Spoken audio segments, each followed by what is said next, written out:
The Rebel Alliance's war against the Empire was a severe uphill battle for them for the vast majority of the conflict, with many believing it to be a near impossible goal to overthrow a galaxy-spanning empire prior to the Battle of Yavin. But even after destroying the first Death Star and having countless new recruits join the galaxy-wide rebellion following their massive victory, the Rebel High Command quickly realized that its war against the Empire would likely end in defeat if they were unable to assassinate Emperor Palpatine. This realization came to them following their overly ambitious military campaign known as the Mid-Rim Offensive. This was the largest campaign committed by the Rebel Alliance against the Empire during the entire war, as it saw the movement of thousands of Rebel starships and hundreds of battle groups, which in total consisted of a couple million soldiers. The goal of the Mid-Rim Offensive was to strike the Empire within its Mid-Rim territories and directly capture and hold the vital planets of that region. This was an attempt by the Alliance to fight a conventional war against the Empire, rather than the standard hit-and-run tactics it had been using prior to the campaign. While the Mid-Rim Offensive saw some success, as the rebels were able to capture dozens of planets within the region, it quickly fell apart, as the Empire's forces within the core worlds were dispatched to recapture their lost territory of the Mid-Rim. And unlike the Imperial forces that were found within the Outer Rim territories, which tended to consist of the least talented and experienced graduates of the Imperial academies, the Empire's military forces from the core worlds were a drastically higher class division compared to what the rebels were used to fighting. What happened next was a straight-up slaughter of rebels as they foolishly tried to hold the planets they had captured earlier. The initial reports of their failings led the Rebel High Command to call for a full-on retreat from the Mid-Rim territories. The campaign that was originally called the Mid-Rim Offensive was now dubbed the Mid-Rim Retreat, as all the rebel forces that were on the captured planets were forced to fall back into the Outer Rim. Entire rebel companies and battle groups that were originally created to capture planets were now tasked in full-scale planetary evacuation missions.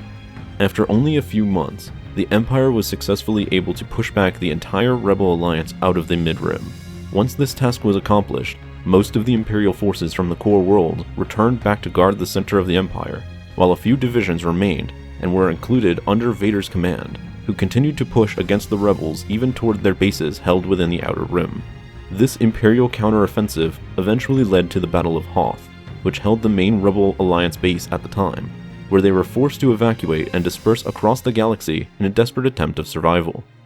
The complete failure of the Mid-Rim Offensive not only caused the death of a vast portion of Alliance forces, but it also gave a grim reminder to the Rebel High Command that fighting the Empire in a conventional manner was only going to result in a swift defeat for their side. This is why targeting Palpatine and assassinating him became a high priority for the Alliance following Hoth. Being the absolute center of the Empire, and having no real line of succession, the death of Palpatine would likely have caused a massive vacuum within the Imperial hierarchy that would have most likely caused it to erupt into multiple civil wars, as Moffs and other high-ranking Imperials would fight each other for an attempt at the throne. The rebels believed this chaos would have been exactly what they would need if they ever wished to have a chance of liberating the galaxy from the Empire. This is why multiple attempts at killing Palpatine took place, to the point where the Alliance even risked all of its spies on Coruscant just to have a small chance of killing the Emperor. Of course, all of these assassination attempts failed, up until Endor, where the High Command was notified that Palpatine was visiting the construction site of the second Death Star, and was supposedly vulnerable to attack, according to their intelligence. Which is why the Battle of Endor was so important to the Alliance, as not only did they have a chance of destroying the second Death Star while it was still under construction, but they also had the chance of killing the Emperor, which was beyond vital for them if they ever wished to win the war in the long run. After the rebels won Endor and the death of Palpatine was sealed, the chaos within the Empire erupted just as they had predicted it would, as numerous Imperial warlords, Moffs, and admirals started to fight each other for control of territory for their own personal benefit.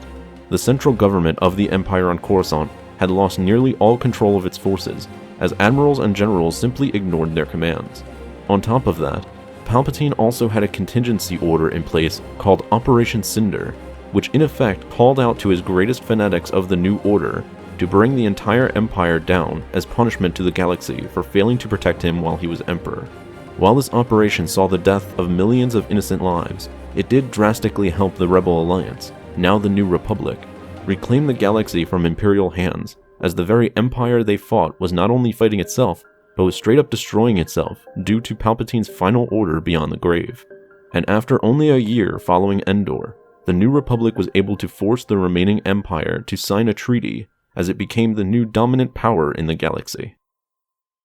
Thanks for watching this video. Help support the channel by becoming a member on our Patreon page, and be sure to subscribe for more videos like this one. And as always, may the Force be with you.